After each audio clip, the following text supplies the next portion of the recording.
जय श्री कृष्णा। राधे राधे।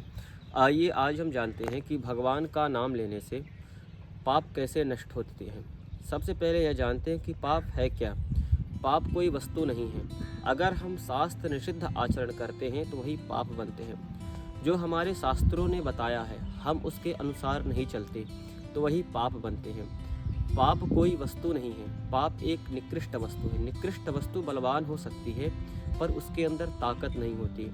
जैसे कई बलवान चोर घर में चोरी करने के लिए जाते हैं पर एक छोटे से बच्चे की रोने की आवाज़ सुन करके वह भाग जाते हैं, क्योंकि उनका हृदय कच्चा है और उनके हृदय में पाप ने अपना घर बसा लिया है। वह तो बलवान हैं पर उनके अंदर ताकत नहीं है, क्योंकि वह एक छोटे से बच्चे की आवाज़ को सुन करके भाग गए।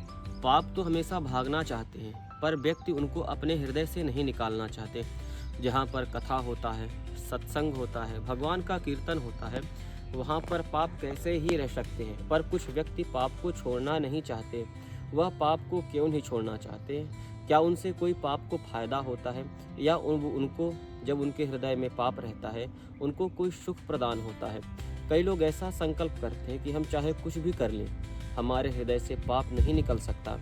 भगवद गीता में अर्जुन ने भगवान श्री कृष्ण से पूछा कि पाप किन कारणों से होता है, मनुष्य क्यों पाप करते हैं?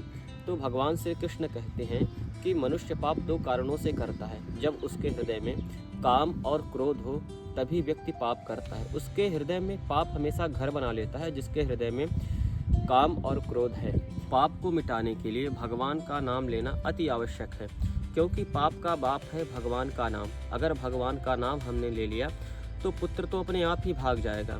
जैसे देखा होगा कि हरी घास में अतिशीघ्र आग नहीं लगती। अगर वही घास सूखी हो तो उसमें बिना यत्न के ही आग लग जाती है। अगर हमारे हृदय में जन्म जन्मांतर, कल्प कल्पांतर, युग युगांतर के पाप हैं तो वह भगवान का नाम लेने से अपने आप ही नष्ट हो जाते हैं। अगर हमने अपने हृदय में भगवान के नाम का दीपक जला लिया, उनके नाम की अपने हृदय में अग्नि जला ली, तो पाप अपने आप ही नष्ट हो जाएंगे। उनको नष्ट करने की आवश्यकता नहीं पड़ती। अगर हमने भगवान का नाम हृदय में धारण कर लिया तो हमारा जो अज्ञान है वह अपने आप दूर हो जाता है और हमारे चारों तरफ प्रकाश का उदय होता है। हमें कभी भी भगवान का नाम पाप का नाश करने के लिए नहीं लेना चाहिए। न हमें कभी भी भगवान से यह प्रार्थना करनी चाहिए कि आप हमारे पापों को नष्ट कर दीजिए। जैसे जब सूर्य भगवान उदय होते हैं तो हम उनसे यह प्रार्थना नहीं करते कि आप अंधकार को दूर कर दीजिए और प्रकाश कर दीजिए। जैसे ही सूर्य भगवान उदय होते हैं तो अंधकार तो अपने आप ही दूर हो जाता है और प्रकाश भी हो जाता है। उसी प्रकार जब हम भगवान के नाम लेने की तैयारी करते हैं तो तुरंत वह पाप जो है हमारे शरीर से भाग जाते हैं।